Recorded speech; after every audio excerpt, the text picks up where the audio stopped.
Malam itu angin bertiup dingin menyusuri pematang sawah. Jam menunjukkan pukul 10 malam saat Rio, seorang remaja SMA, baru saja selesai nongkrong di rumah temannya di desa sebelah. Karena takut dimarahi orang tuanya, ia memilih motong jalan lewat jalur irigasi sawah, jalur gelap, sepi, dan terkenal angker. Cuma mitos, pikir Rio sambil menyalakan motornya. Lampu motornya yang temaram menyorot sempit di antara gelapnya malam. Suara jangkrik dan kodok sawah bersahutan. Dan di sana, terlihat sosok perempuan berambut panjang menjuntai, duduk membonceng di jok belakang. Bajunya putih sobek-sobek, wajahnya pucat dan senyumnya menganga hingga ke pipi. Rio langsung panik. Ia gas motornya sekencang mungkin sambil membaca doa dalam hati. Tapi di tengah perjalanan tiba-tiba motornya terasa berat, seperti membawa beban tambahan. Ia menoleh ke belakang. Tak ada siapa-siapa. Halah, mungkin angin, gumamnya. Tapi entah kenapa bulu kuduknya meremang. Baru beberapa meter kemudian, bau anyir seperti darah tercium. Hawa di sekitarnya menjadi sangat dingin. Rio menengok lagi ke spion motornya.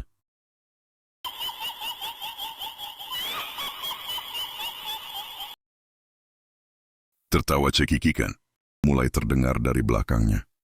Makin keras, makin dekat, hingga telinganya bergetar. Aku cuma mau numpang, sebentar. Bisik suara serak dari belakang lehernya. Rio berteriak histeris, motornya oleng, dan hampir masuk ke saluran irigasi. Tapi sebelum jatuh, tiba-tiba semuanya hening. Saat ia menoleh lagi, tak ada siapa-siapa. Tapi jok belakang motornya basah seperti habis diduduki sesuatu. Rio menatap tangannya, ada bekas cakaran panjang di lengan kirinya, berdarah. Padahal ia tidak terjatuh. Sampai di rumah, Rio langsung jatuh pingsan. Keesokan harinya, ia demam tinggi dan hanya mengigau, jangan bonceng dia lagi, jangan lewat sana. Warga kemudian cerita, dulu ada gadis muda yang bunuh diri di saluran irigasi itu karena diputusin pacarnya. Sejak itu, katanya, dia sering nebeng siapapun yang lewat sendirian malam-malam. Setelah malam itu, Rio jatuh sakit selama 3 hari. Badannya panas dingin, matanya kosong, dan setiap malam selalu mengigau hal yang sama. Jangan lihat ke spion. Dia di belakang, dia ketawa, dia mau ikut pulang. Ibunya yang cemas memanggil Mbah Surip, seorang dukun tua di desa. Begitu masuk ke kamar Rio, Mbah Surip langsung pucat. Ia mengangkat kain penutup jendela dan menatap keluar.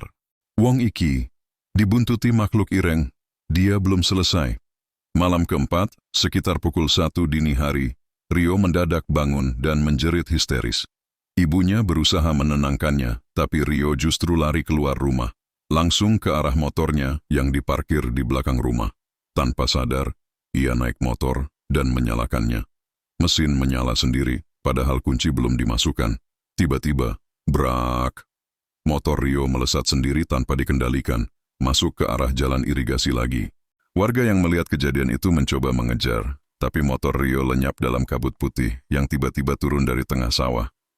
Beberapa menit kemudian, motor itu ditemukan terbanting di bawah jembatan irigasi, mesinnya masih menyala. Tapi Rio hilang. Yang lebih mengerikan lagi, spion motornya retak, dan di pantulannya tampak wajah wanita tertawa. Gigi tajam meneteskan darah, padahal tidak ada siapapun di sekitar motor itu. Mbah Surip hanya bisa menggeleng. Dia dibawa ke alam mereka karena pernah lihat mukanya lewat spion. Itu pantangan. Sekali kau lihat, kau milik mereka. Sejak hari itu, warga desa tidak ada yang berani lewat jalan irigasi malam-malam. Terutama mereka yang naik motor sendiri. Karena katanya, kalau spionmu mulai buram dan bau anyir mulai tercium, berarti dia sudah naik di belakangmu.